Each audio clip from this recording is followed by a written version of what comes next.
The IMF despises emerging markets. Okay, that's not entirely accurate. The IMF despises emerging markets who they are not able to control enough to enrich themselves and Western nations. There's a recent article on BitcoinMagazine.com by Alex Gladstein. It thoroughly details how the IMF and the World Bank transfer wealth from poor countries to rich Western countries through turning them into debt slaves. Now, obviously, this article specifically is going to be proposing the solution to be Bitcoin, that Bitcoin would be able to help these countries escape the boot of the IMF and Western nations as debt slaves. But even if you completely disagree and despise Bitcoin, this is still an eye-opening article about the horrors that debt slavery for a lot of these emerging markets and a lot of these developing nations has caused for decades. Now, you would think that for organizations that say they're there to help small nations, emerging markets,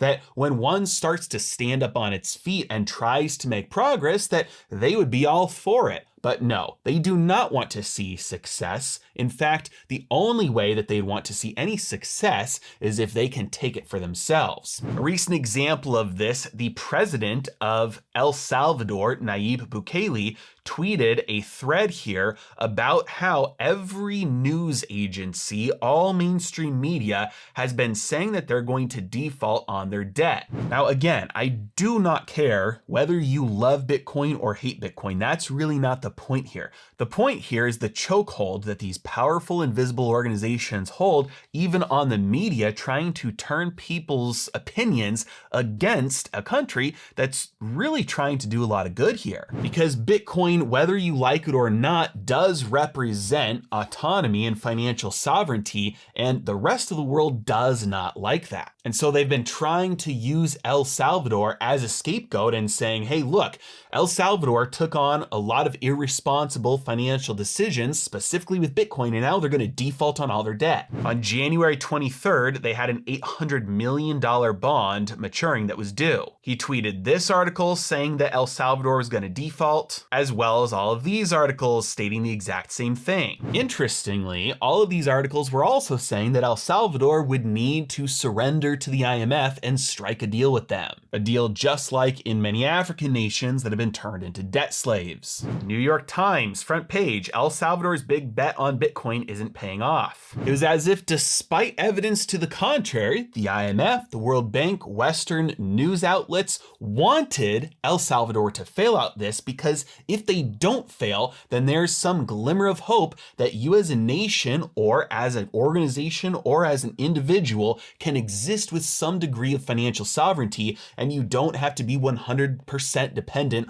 on the state or these organizations. Well, unfortunately for these central planners and these dystopian futurists, they just paid off in full their $800 million and interest. So there was absolutely no truth to the story that El Salvador was going to have to default simply because the price of Bitcoin had gone down. Now, if this is the treatment for a sovereign nation, imagine the treatment for individuals who try and achieve financial sovereignty. And I don't care for you whether this is through Bitcoin, whether this is through gold, or something else. But the reality is that it's going to start to happen sooner or later. There will be a huge propaganda media push from the top down to persuade people that only bad things will happen to you if you try and escape the traditional financial system. They'll do whatever they can to maintain control until their last dying breath. Now, I definitely do not recommend trying to go on a full personal Bitcoin standard or a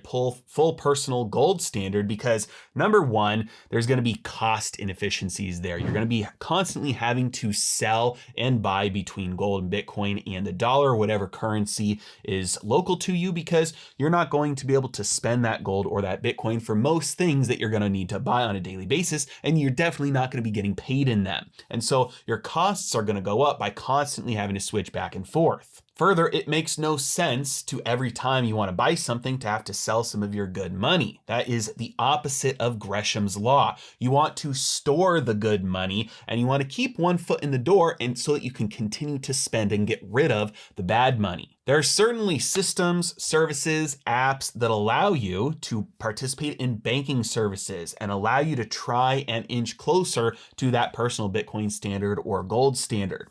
Personally, I don't think the costs are worth it yet. If we do ever escape this global reign of fiat, there will be plenty of systems to choose from.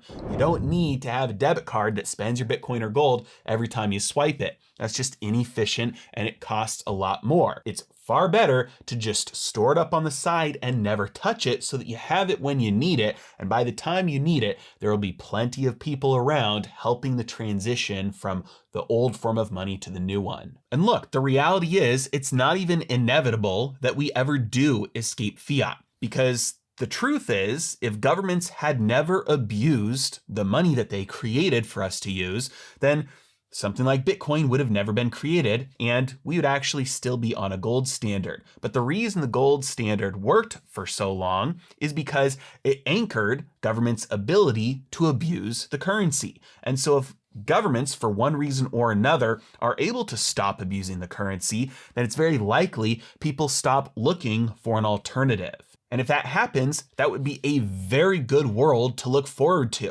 I would personally very much appreciate it if governments, like the US government, would stop abusing the dollar and stop artificially changing the supply to artificially change its value. Despite my investments in gold and Bitcoin and other things preparing for something like the failure of fiat, I think it would be a much better world if we never got there. But I also think it's important to be a student of history and to watch the trends of things that are currently happening around us today. Because while it would probably be a much better world if governments just decided to stop abusing their currencies, well, the reality is they probably won't. And so even though that will result in a worse world, I'm going to prepare for it so that I can navigate that successfully. As always, I really appreciate you guys.